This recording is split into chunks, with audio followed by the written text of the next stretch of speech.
আপনি জানতেন না আমার বন্দুক দিলে মাতবর সাহেব আমার লগে কি কি করব?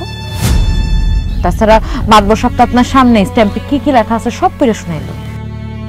আপনি সবকিছু জানেই তো স্ট্যাম্পে সাইন করে টাকাগুলো নিলেন।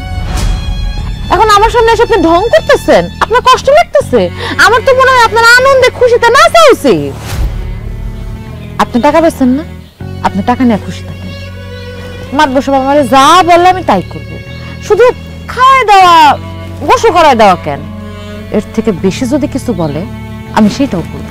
না না না না না না, খবরদার, তুমি এই কথা করো না। তুমি ওই মাতবর সাহেবের কাছ থেকে দূরে দূরে থাকবা, কারণ ওই মাতবর যদি তোমার লোক উল্টা পাল্টা কিছু করে আমি কিন্তু বাঁচবো না, আমি বাঁচবো না। এই কথাটা আপনার অনেক আগে চিন্তা করার দরকার ছিল। আমার বন্দুক দিয়া আর একটা পুরুষের হাতে তুইলা দিয়া এই কথা এখন চিন্তা করে লাভ নেই। এখান থেকে